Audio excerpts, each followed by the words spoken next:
in power with one machine. So there's no oil burning, there's no fires going on or anything. So where's the energy coming from? We're harnessing it straight away from the natural energy that God has just put in the earth, on our earth. Yeah, the radio frequency. So nothing unusual, but the main point is that a meter away there's no frequencies being transmitted from a microwave tower next to the park we're standing in. It's a poignant day for us here, and amidst the excitement of seeing this for the first time, a couple of strangers showed up on the site where we were being shown these devices, and Maxwell, the inventor, took us aside as soon as he could and said, "These guys are from the government," and I didn't know they were coming. Unfortunately, we're truly concerned about this gentleman, and we're just going to take every precaution that we can to keep ourselves safe, to keep him safe, and to keep this knowledge safe. Hello guys, I told you guys that I'm going to be bringing updates about the Zimbabwe guy that have made Self Power TV that was able to transform a radio frequency into electricity. So there is this scientist, there are these engineers that came all the way from California and I think yes, United States of America to check on his inventions. So he carried them to the station. I want you to also listen to him and understand his perspectives about his inventions. I'll just allow you to watch the video and see it for yourself, where he explained himself very well. Generator and even a helicopter that ran on radio frequencies. A true free energy device that keeps batteries consistently charged. It took me several months to find him, but when I did, it blew my mind. I knew it would be complicated because these things always are.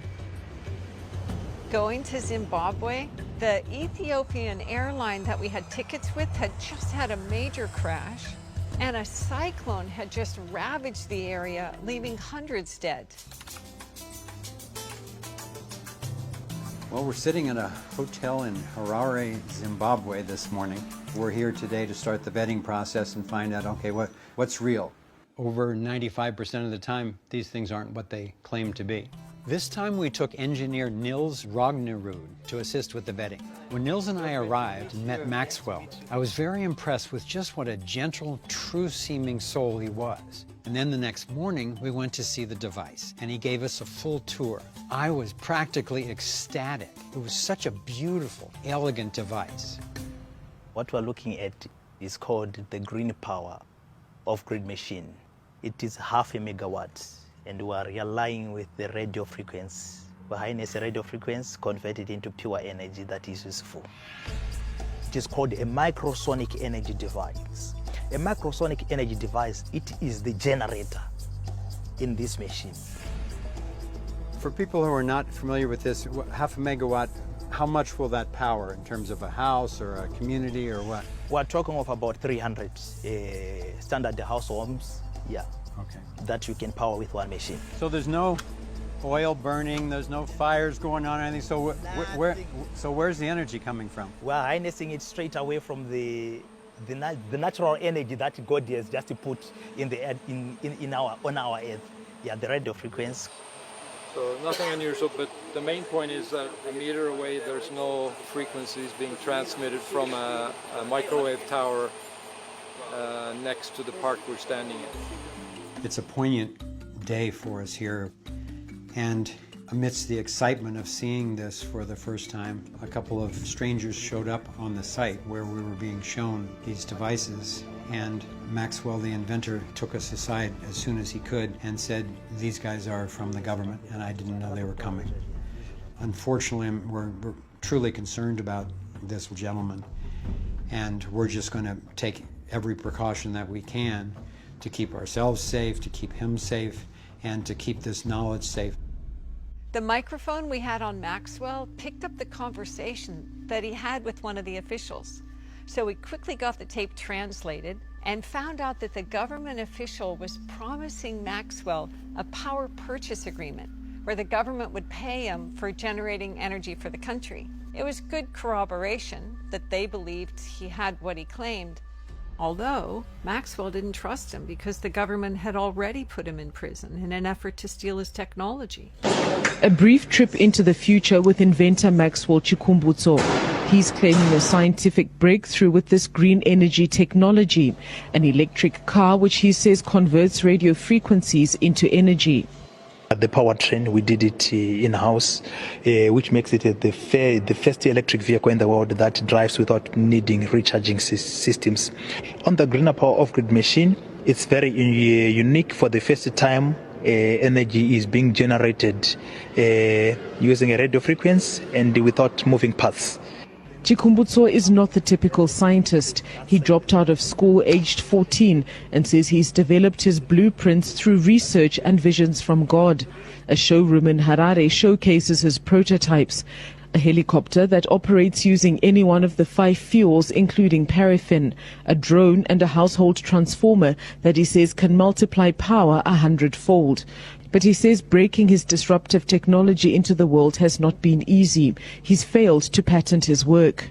That's why we end up finding nuclear scientists, electromagnetic professors, so that they can assist us on the patent process. But as you are aware that in patents, anything that violates the laws of physics is not an industrial applicable solution. They classify it as a perpetual motion device. Luis Kupenala, a South African-based Angolan businessman, has poured millions into the project, but now believes it's time to commercialize. He says the Angolan government and a Brazil private energy player have signed up to buy some of their products, but that other investors don't generally believe anything credible can come out of Africa. We just sell from our skin color. We don't believe on ourselves. But obviously, a new generation has another responsibility to change this kind of paradigm to another level, whereby we have to capitalize on our abilities in Africa. Zimbabwean scientists who spoke to the SABC also expressed skepticism, but Chikumbutso brushes the naysayers aside. He says he's determined to ensure that his God-given gift brings energy to light up the continent and put Zimbabwe on the technological map.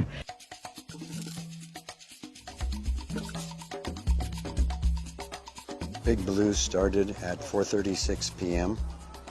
We're here with Maxwell, and the test is starting.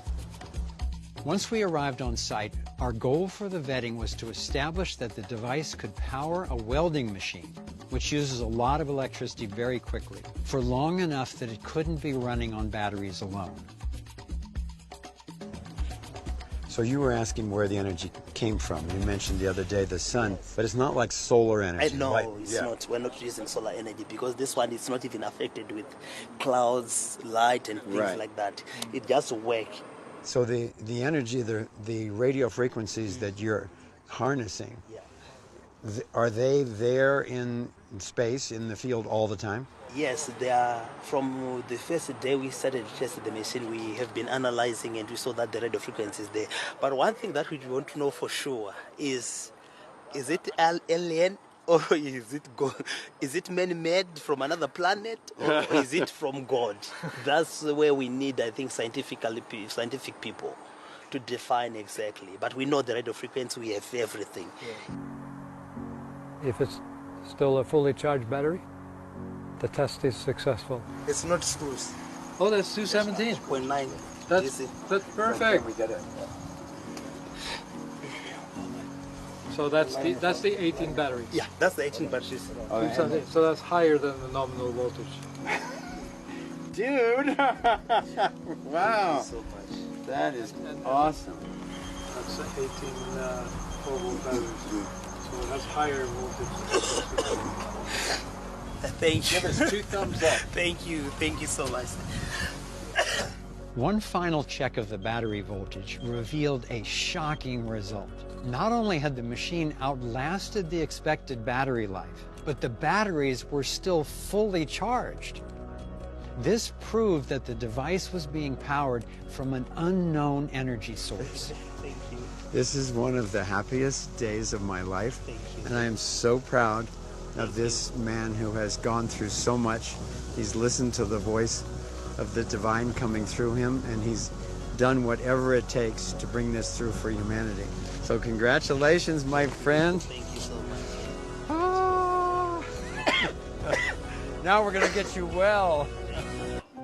The test we did yesterday is historic. I still am digesting it because it basically means the end of fossil fuels.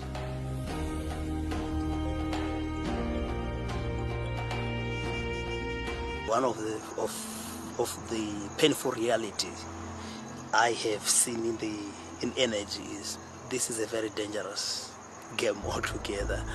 Yeah, especially free energy, because you know, as I said, if they can try to kill it using professional people, and that has happened to me. I went through a lot, poisons, like I'm saying right now. I'm fighting it. They come to you, then they said, no, you mustn't do this.